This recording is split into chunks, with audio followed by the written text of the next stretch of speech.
I don't know what's happened there. Let me press that button again. Let's try again.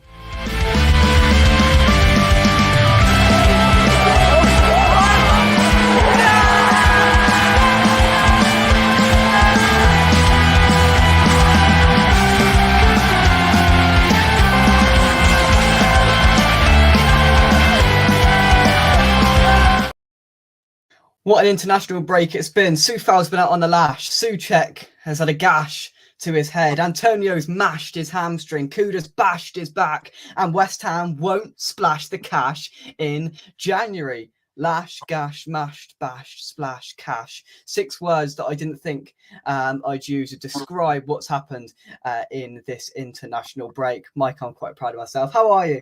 You did well there, mate. Yeah, well done. Yeah, good. Yeah, fine, mate. Thank you. Good to hear it. Good to hear it. You've been thinking about that all day today.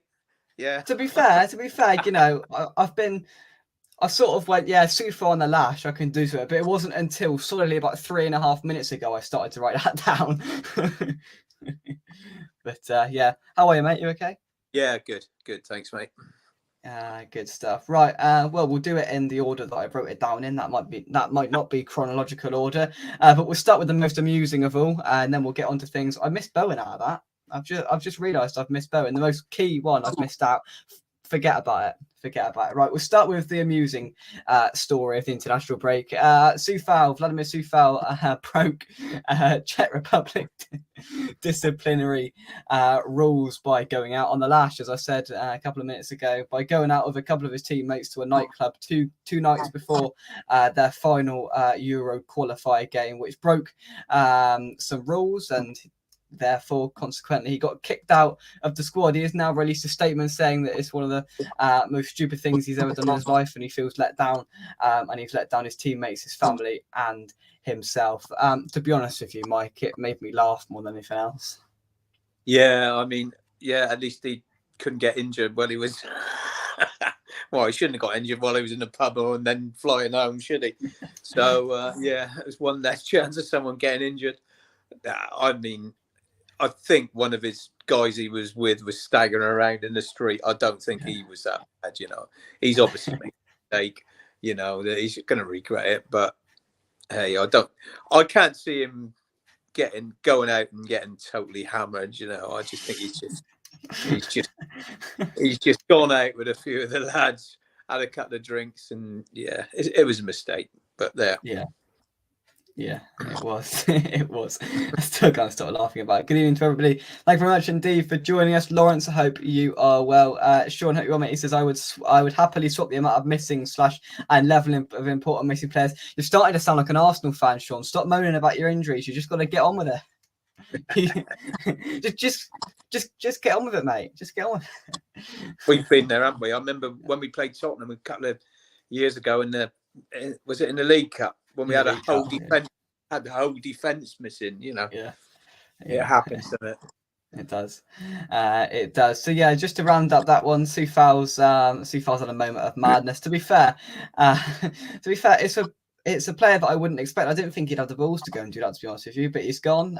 He's made a mistake, and they shouldn't really. You know, to be fair, I'd imagine there'll be a few jokes about it on the training ground over the next couple of days when they start to return to Rush Green. And there'll be one or two songs being thought of right at this moment. Yeah. Yeah. Oh yeah. I did see one knocking about. I can't quite remember it off the top of my head, but it was mildly amusing. And yeah, I think it's been a rare shining light of amusement and laughing through this international break, because it hasn't been great. It's all gone downhill since somebody put on Twitter the sort of table of we've had no injuries so far this season, and it all went downhill from then. It was tempting fate, and lo and behold, seems like everybody's just getting injured left, right, and centre. Jarrod Bowen's gone to the England camp. He's not played a minute. He's done nothing, and he's got fluid on his knee. And yeah, we'll get on to everybody else in a moment, but we'll start with the most important one, which is Jarrod Bowen. Fluid on the knee. We are yet to know how serious it is. Listen, I'm no doctor, but if he's got fluid on his knee, he's not playing on Saturday. No, I've had plenty of fluid on both of my knees over the 40 years I played football, and I can tell you, Jake, you know, he won't be playing. That is for sure this weekend. They can remove the fluid. But that's not good because that fluid's there for a reason, you know. So yeah, I don't think it's going to be terrible. But someone said they saw him in a knee brace today. Well, that's what you'd have to do basically is brace it to make sure you're not going to cause any more damage to it. So yeah, I think he'd be back in a couple of 2 or 3 weeks. Yeah. No, yeah, there was a fake rumors going around that he'd done his ACL or something, and he was out for 9 months, and everybody went into meltdown then. But it seems like look, we don't know how severe it is at this current moment in time, but the expectation from now that we're receiving from people that know a little bit more than us is that it hopefully won't be too long and we can get him back ahead of a very very stressful and eventful and jam-packed December. I don't even want to look at my fixture list, to be honest with you, because it's scaring me how many games we are playing in December. Just think, if you haven't looked at it yet, just put all the Premier League, all the normal Premier League games you have to play in December. Put a League Cup game in there and put a Europe game in there. It's going to be absolutely mental. I think we play every 3 days in December, which is quite scary.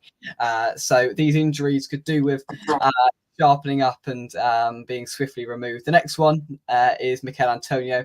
Now, the narrative coming out seems to be that West Ham weren't too happy that he went, and now he's injured. West Ham are increasingly unhappy about the situation. Again, Mike, similar to Owen, we're still unsure of the severity of the injury. So, look, we don't know yet. No, what we're hearing is not as bad as they first thought as well. So he might only be 3 weeks as well. I mean, we don't know, do we? We're just surmising, and we're only looking at what people have been writing. And let's face it, he's had a really good run without getting injured. Antonio has for him. I mean, I don't think he's done his hamstring for 2 years. No, he's had a really good run. So it was always going to happen.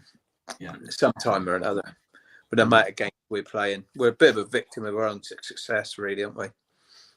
And it's just unfortunate that it came at the same time that Jarrod Bowen, I can't even remember the last time. Has Jarrod Bowen got injured at West Ham yet? I can't remember him being sidelined for any injury. I've seen him kicked many a time, and he just gets up and gets on with it. And I remember that one where he jumped over the top of Ramsdale. Otherwise, Ramsdale would have kicked him off the pitch, and he got booked for diving, which was the most pathetic decision I've ever seen in my life.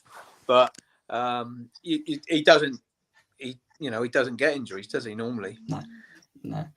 So now it begs the question, of course, we've got a opposition preview, which was filmed in advance to all of the injuries. I'll just put a disclaimer out there with Dan, the Burnley Farm and Turf Moorhouse TV. That will be coming up tomorrow evening to get an insight on Burnley. But we also talked a little bit about West Ham, and then we'll be back Friday night to do the normal preview for the Burnley game as well. But it now begs the question, which I'm going to hint in a little bit, Mike. No Bowen, no Antonio. Forget me, Bama, because it's just not going to happen. We all know what's going to happen, don't we? Yeah, I think. Oh, Mike. Oh, see, you were that disgusted with Danny Ings. It all went up the wall there. Oh, I think your sound's gone, Mike. I can't hear you. Oh, is that me?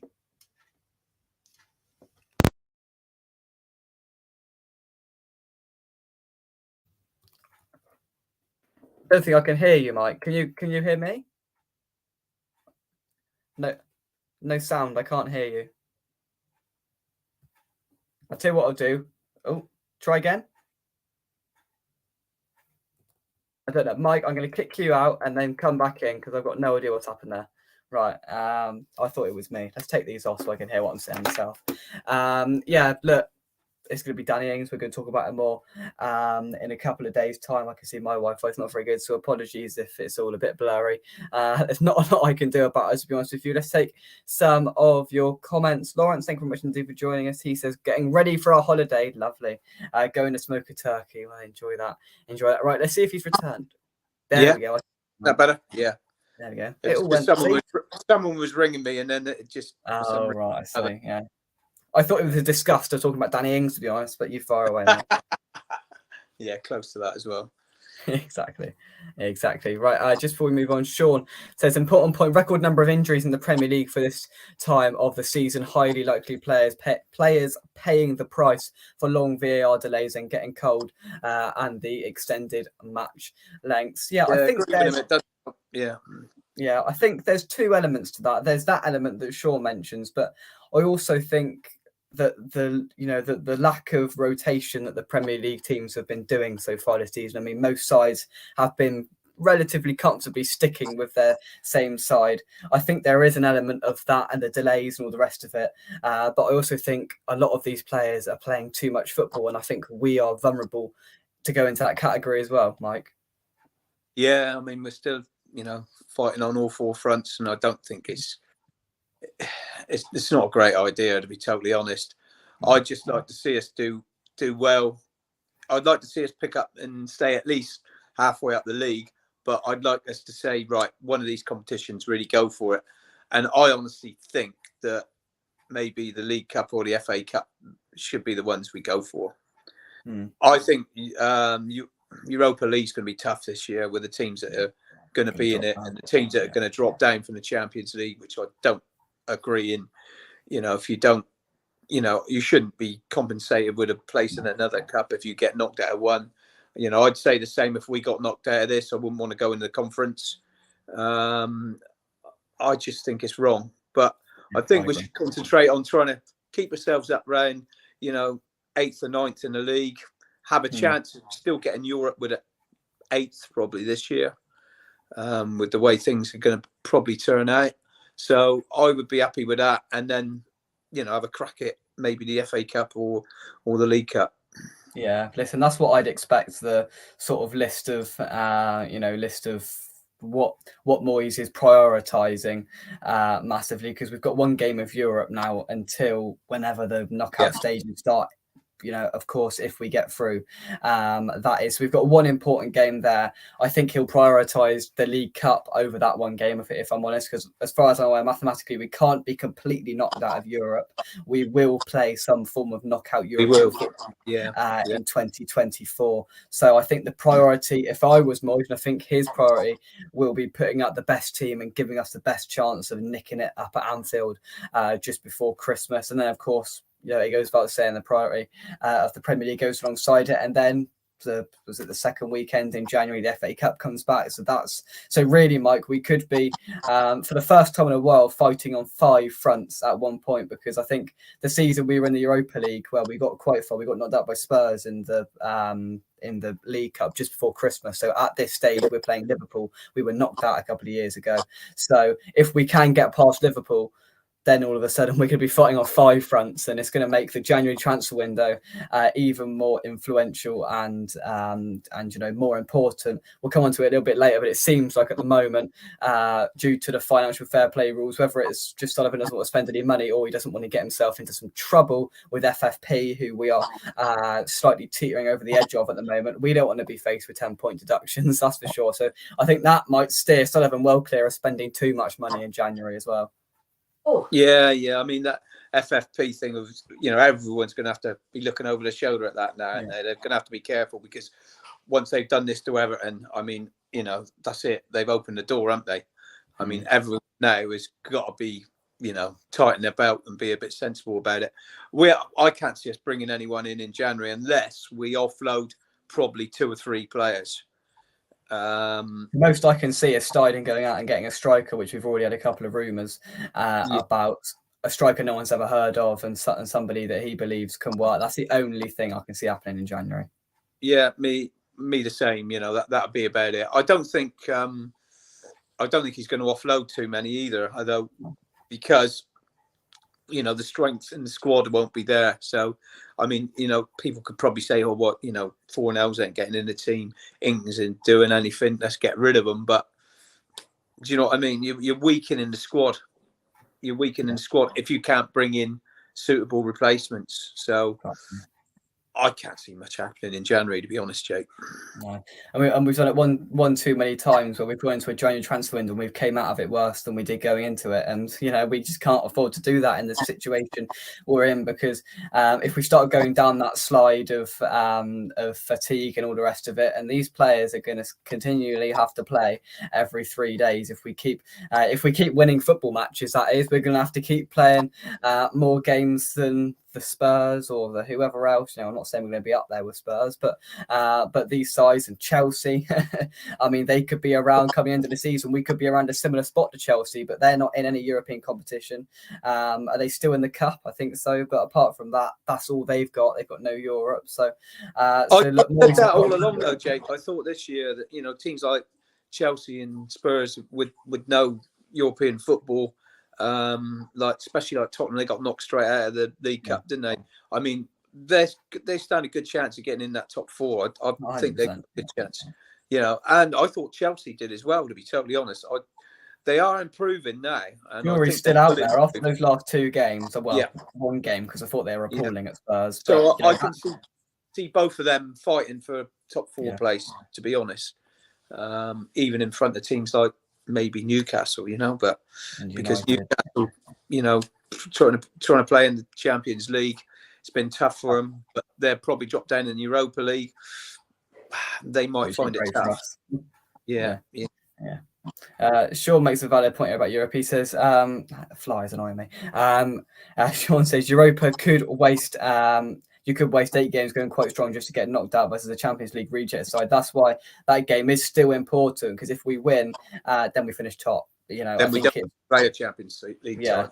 I think it's pretty non-negotiable that that game against Frobo on the 14th of December, whatever it is, it's winner takes all, winner goes top, and that's it. So that might be inclined to Moyes going a little bit more strong, because Moyes doesn't want to play another game or another 2 games because they're 2-legged that he doesn't need to be involved in.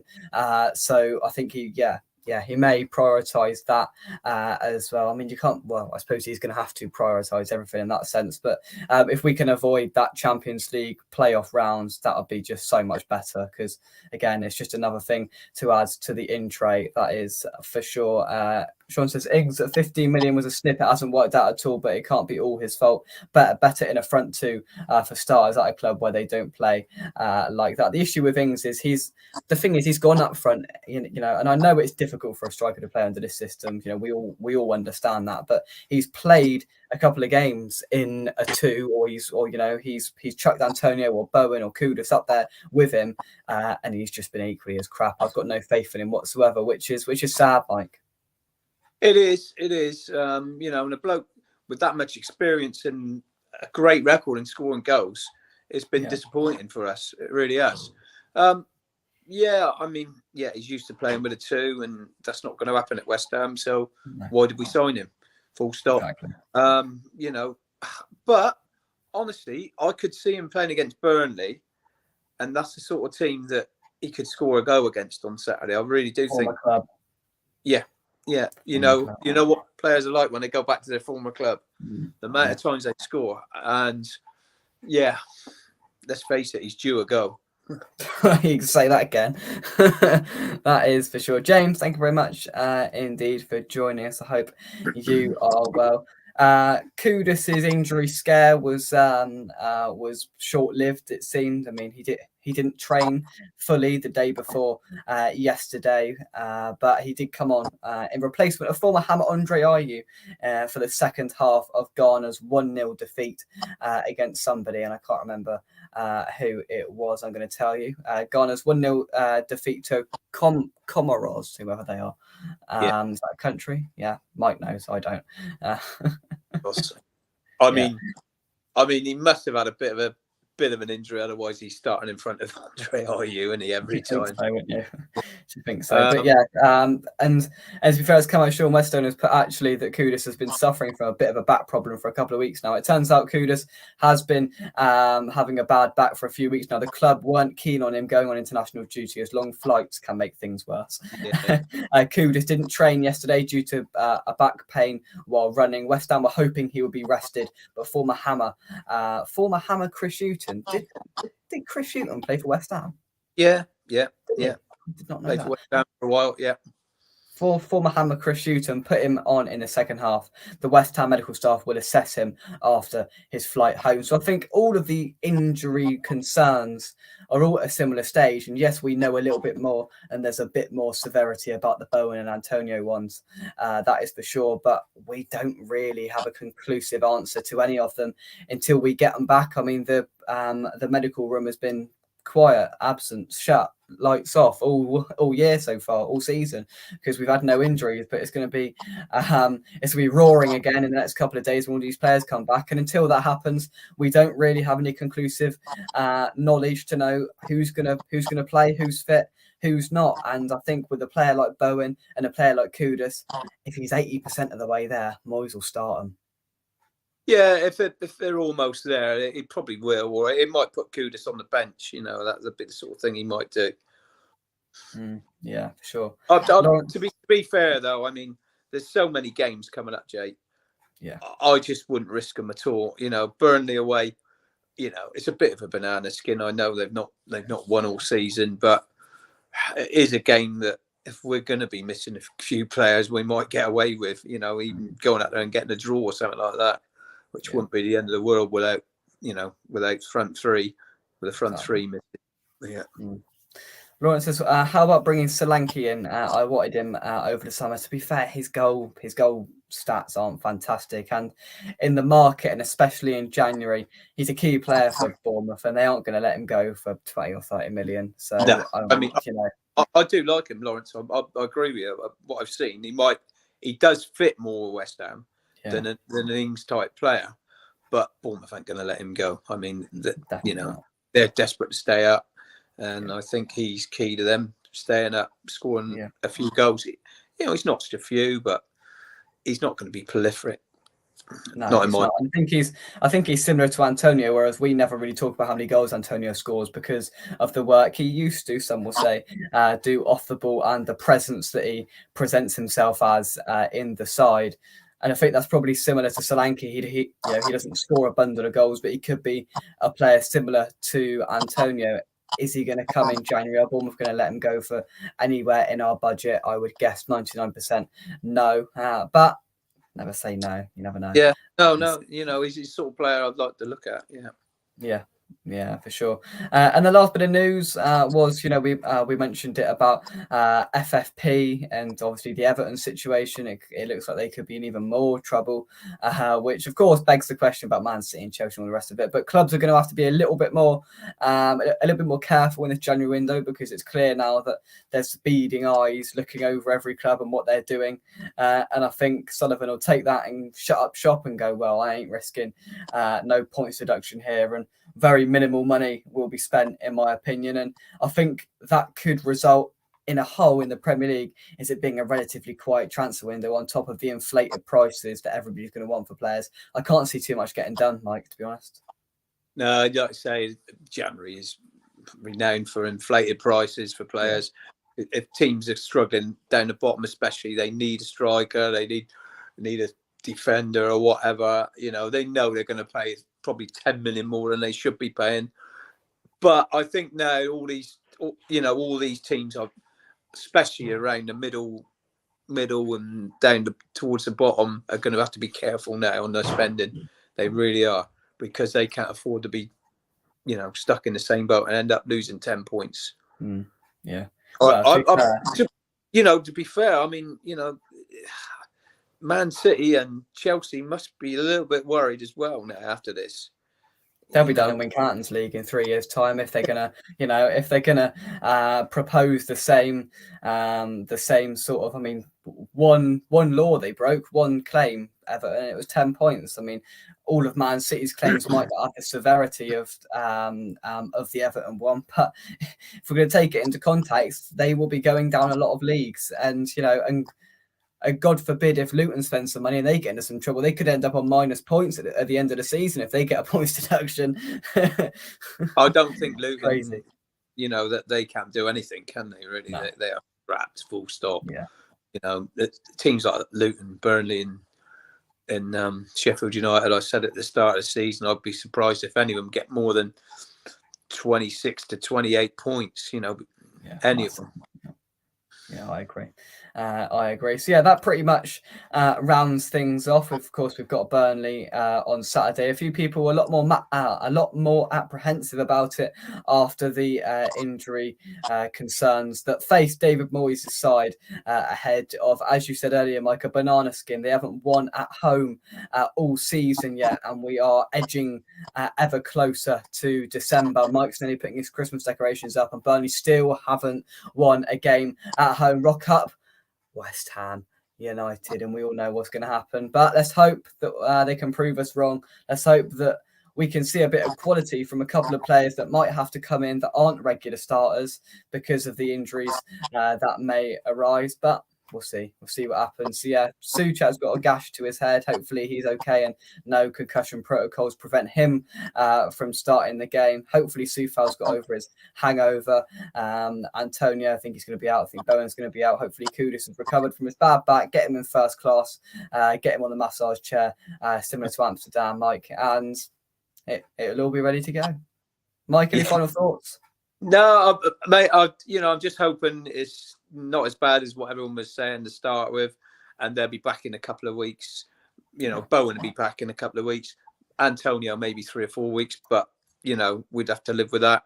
Let's face it, he's not been in the starting lineup anyway recently. It's more of a worry for me is Bowen, and Kudus, because those two are automatic picks now. They'll always play. Yeah, it could have happened against the worst team. Maybe it gives someone a chance to say, look, hey, come on, have a look at me. I can do this. And that's what you hope for when people get an opportunity, that they take it.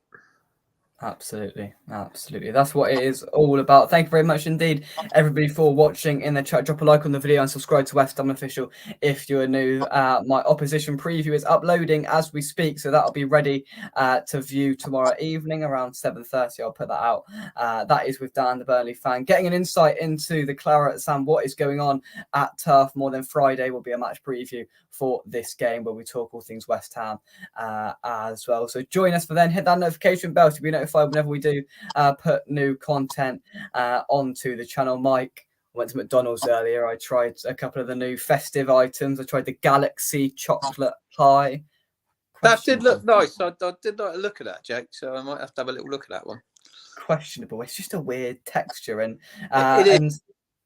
And you bite into it and you go, okay, this is all right. And then I got like 3/4 of the way through, and then I just got hit by the caramel and like how hot it was. I was like flipping out. It was an interesting experience. Yeah, but I'm a bit of a chocoholic and I like caramel as well. So you'll like it. Good stuff, Mike. I will speak to you very soon. But until then, thank you very much indeed for joining me. Thank you, mate. Always a pleasure. From us, come on, you irons, and we will see you soon right here on West Ham Official. Thank you very much. Merci, au revoir, and goodbye.